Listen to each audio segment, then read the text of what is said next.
para ma-ensure yan, no? Siguro po, magre-recommend ako sa aking EXICOM to study.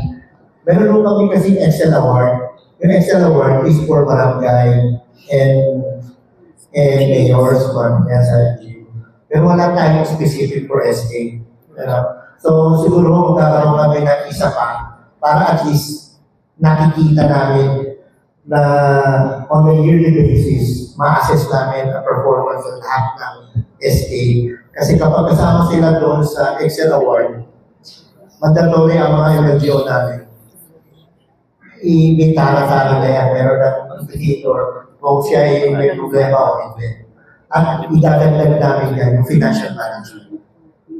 Para ma-ensure lang namin na yung within our mandate as supervisor, the only way para bigyan kami na karagamitan is yung oversight namin sa magbibigay kami ng reward doon sa capable at yung mga hindi naman bibigyan namin ng mga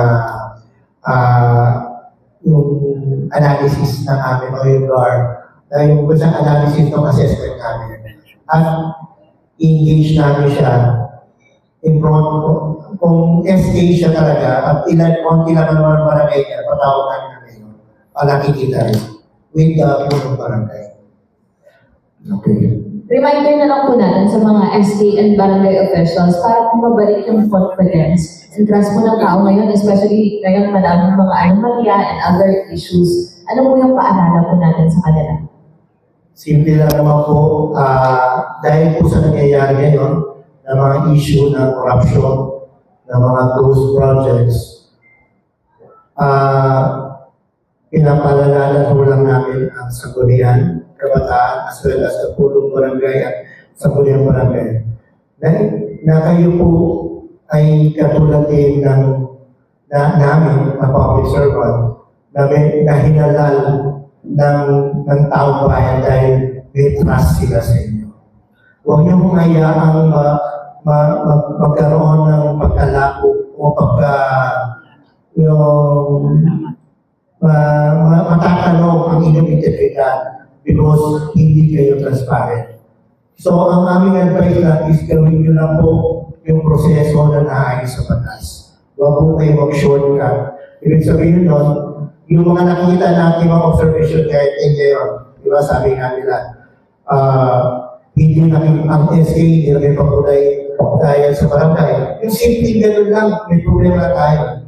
Kasi, nung tinanggal yung financial management ay nasa SK na, medyo nagkaroon ng gaps na yung supervision ni Kapitan. No? So, nagpapantayan naman sila. Ang problema po, mayroon pa rin nakakalusot. Sinabi nga nila, out of 180 barangays kayo, no? 5 ang medyo may problema. Diba sabi nga 5. So, kung 5 yun, malaki yun. So, mga SK, pulong barangay, andito po kami, DLG, as your partner. Pero, handang magkabay sa inyo. Pero hindi lang po yun ang role namin.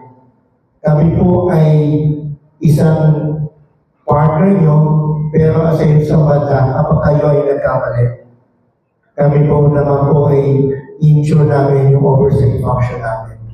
Na either we conduct fact-finding and recommend filing of case against you in a proper court.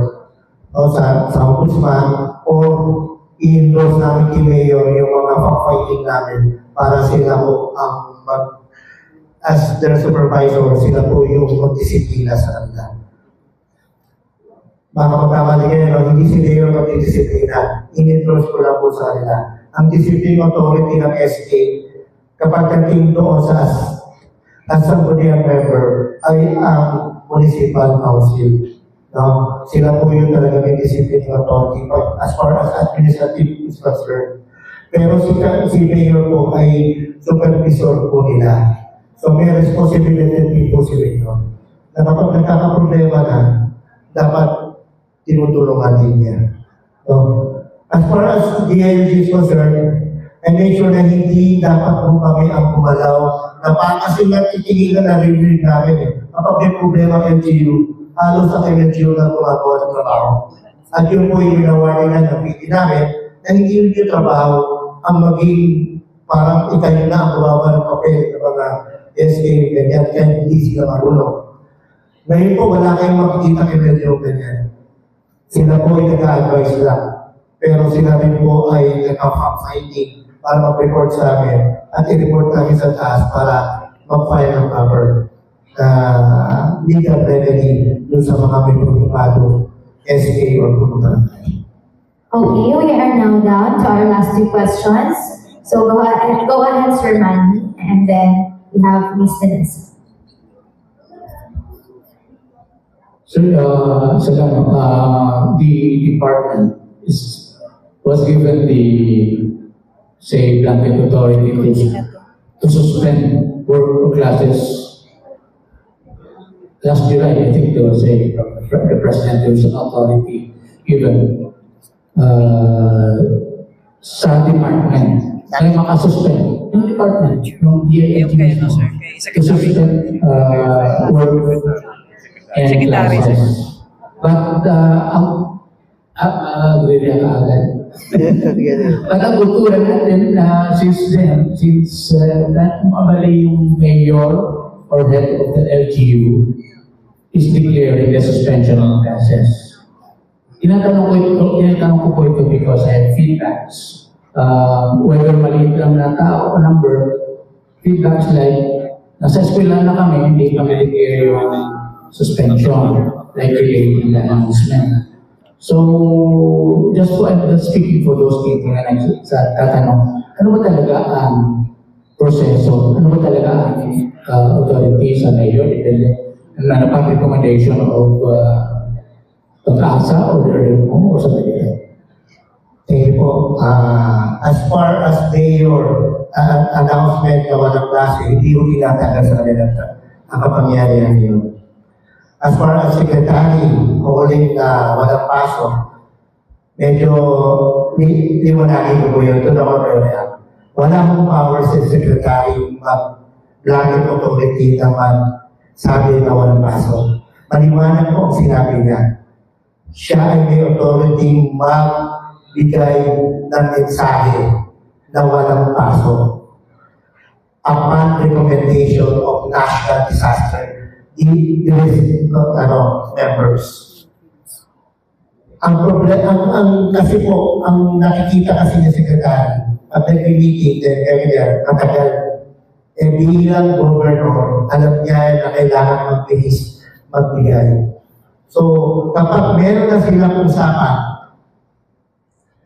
hindi na halos hinihintay ang resolution, binabagin niya na sa Facebook, advance info. Pero nakikita niyo may SOP, naglalabas po si ES ng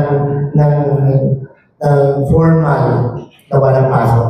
Pero the same yung sinabi niya sa Facebook sa sinabi po ni ES. So yun po yung trabaho namin.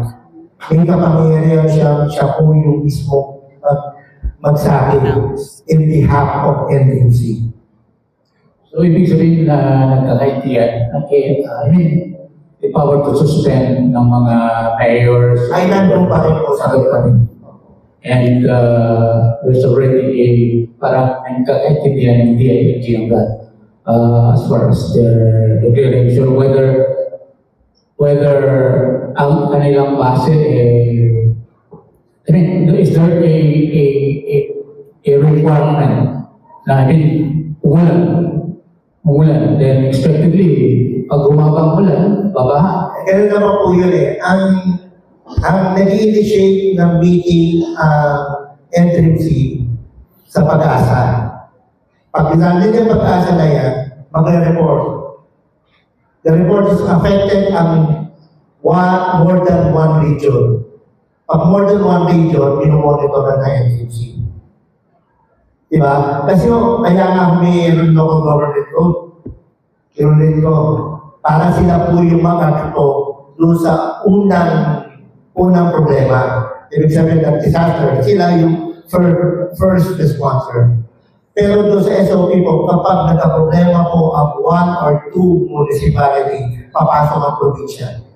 Pag nagka-problema ang dalawang probinsya o dalawang region, papasok po ang national. Ganun po ang nangyayari ngayon.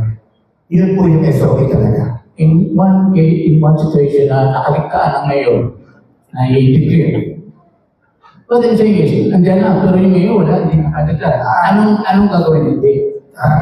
Alam niyo naman nangyayari pag nakaligtaan sa power ng social media, bash agad. Diba? Pero marami po akong mga kilala ngayon na ganyan na umaasa muna sa pag-asa bago sila at magre-recommend na kanilang dream o bago siya magsalita. Meron naman ang mga mayor na nagkarenta na. So, hindi naman yung pantay-pantay ang kakayahan ng mga mayor. Yung mga hindi nakakalimot, responsibility na yun. So, meron siyang kagawin na accountability kapag hindi siya nakapagsalita niya. Salamat po. Go ahead, ma'am.